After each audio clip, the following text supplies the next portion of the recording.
Chapter 46 Finale Scarlet. The moon had dissolved and the stars had fled to watch over another part of the world, leaving Valenda night sky a flat, inky black.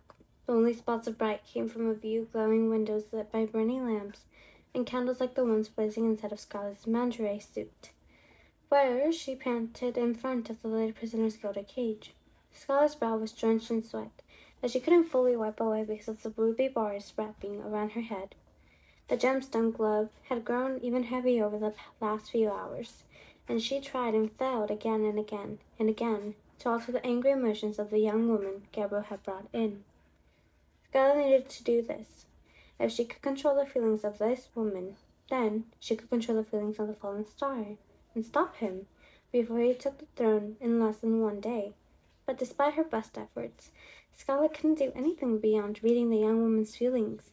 Scarlet could see her rage and anger cascading down her straight back like a fairy cape. Scarlet imagined getting burned by it if she dared step too close. The woman sat on the marble bench that rested next to the lady prisoner's cage, and hadn't moved from there since the moment of the fallen star left. Scarlet had felt relief at first. She expected the young woman to attack her after the way she bitten Gabriel's fingers. Instead, she chosen to sit as perfect as a model for a portrait, until she moved to take her long black gloves off with her teeth. Her arms were covered in scrolling tattoos of faded black roses and vines that ended in two damaged hands, covered in fresh stitches. The woman's fingers had been removed, and from the side of the stitching it looked as if it had just been done. Scarlet reared back. This must have been how he disciplined that woman for misbehaving earlier. Was this how the fallen star planned to punish Scarlet, this time if she failed? Scarlet tried speaking to the young woman, but she never uttered a word. After a couple of hours, the woman rested her cheek against her stubby palm, feigning boredom. It might have been believable if not for the fiery emotions she still wore like a destructive mantle. Scarlet tried to calm her by channeling soothing thoughts. When that didn't work, she tried to project images of emotions that might make the young woman feel drowsy, excited, sad, or happy. Nothing. Nothing. Nothing. "I can't do this," Scarlet finally said. She had tried to push every emotion on this woman, but instead of making her feel, it only drained Scarlet. She could hold her caged head up, and she couldn't even think about what would happen when the fallen star returned. She didn't want to find out how he would punish her for her failure. It was time to leave. Scarlet was feeling the sort of bone-deep exhaustion that told her dawn was getting closer. The fallen star could have come back any moment and discovered she had not succeeded. Scarlet needed to use the rubber key and get out of here.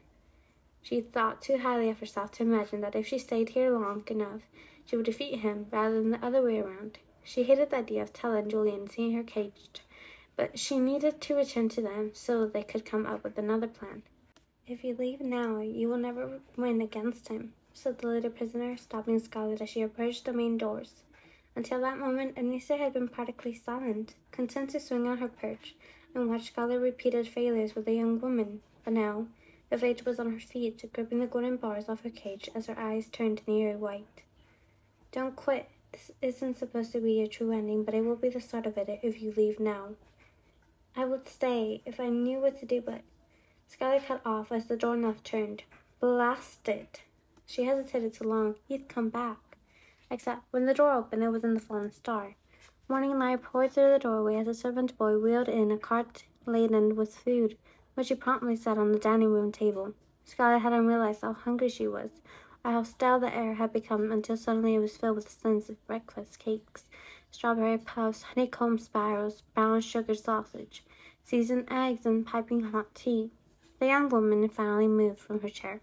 She rose, walking over to the tray on the dining room table, clumsy, picking up the pot of tea with her palms and dumped it over all the food before Scarlet could stop her. Her cloak of anger briefly flickered with burnished threads that looked something like victory. But, like most feelings of success, it didn't last long. After a moment, the threads shifted to red-black feelings of hatred and rage and bitterness. A new plan formed as Scarlet watched the young woman withering, uncontrolled emotions. She was miserable, but not without reason. The fallen star had cut off her fingers and then given her to his daughter as a training tool.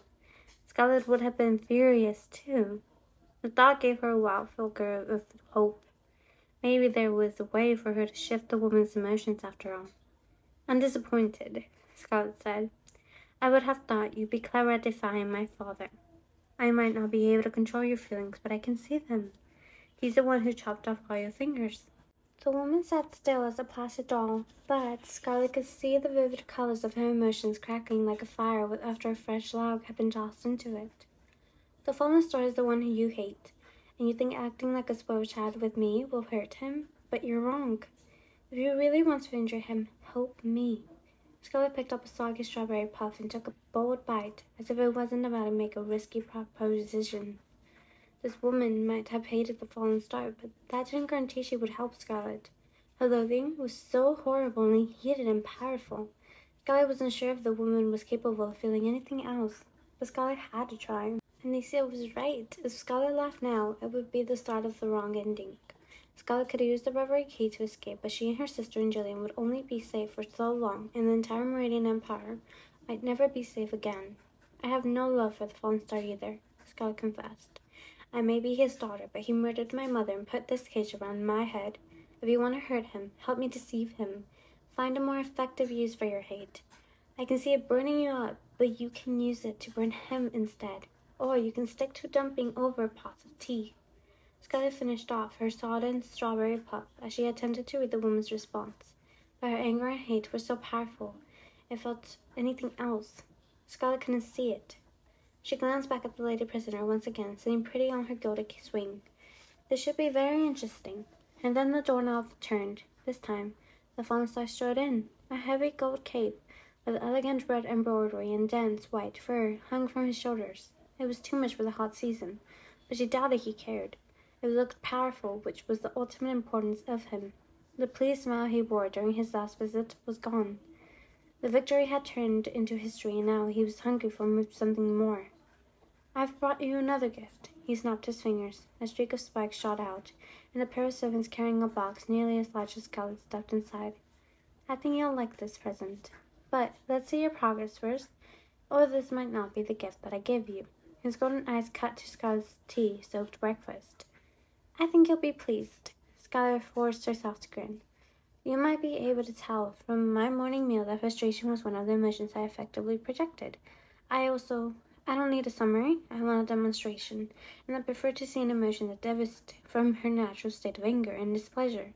I want her to feel adoration for me. The fallen star sat on the marble bench. Make her worship me. I want her to feel as if I'm her god." Scarlet's stomach turned queasy. Even if the women were inclined to go along with Scarlet's plan, she couldn't picture her doing this. Feeling confidence, Scarlet looked at the woman through the ruby bars of her cage, but doubted she would help. Scarlet was going to have to try again. "Please, please, please, work," she silently chanted. Her heart pounded and her fingers clenched as she pictured the woman getting up from her bench and falling to her knees in reverence. Across from her, nothing changed. The woman's emotions were a firestorm of bold and searing colors. The necessity was so extreme, it took Scarlet a moment to realize the young woman's eyes had softened. Then her lips began to move. Until this point, her pale mouth had been a thin line, but now it parted as if a silent gasp had escaped out of the side of the fallen star. It was the most extraordinary thing to watch. The woman fell to her knees, tears glistening in her eyes, as if the fallen star really were someone she worshipped. It was beyond what Scarlet had pictured. Scarlet might have believed she'd done it, if not for the hateful colors that continued to cascade from the woman's shoulders and down her tattooed arms. Thankfully, the fallen star couldn't see them. If he had, his eyes wouldn't have glittered as he watched the woman kneel before him. "It's remarkable. I never thought she looked at me like this again. Lift your head," he instructed. The woman obeyed. The fallen star reached out and stroked her neck, making the woman quiver with what he must have interpreted as pleasure. His lips formed a flawless sneer. "It's really too bad your magic is gone and you're absolutely useless now. Even touching you disgusts me." He pulled the hand away. "You should get out of my sight before I decide to remove more than your fingers." The woman broke into tears. The fallen star laughed, vicious and bright. Scarlet was uncertain that she was watching, but she imagined his reaction was entirely from what he perceived as Scarlet's action. Somehow he had a history with this woman, and Scarlet sensed it went far beyond cut-off fingers. "Oh, that's gorgeous." She responded as if she really does worship me, and I've broken her. "This is so very good, Althora."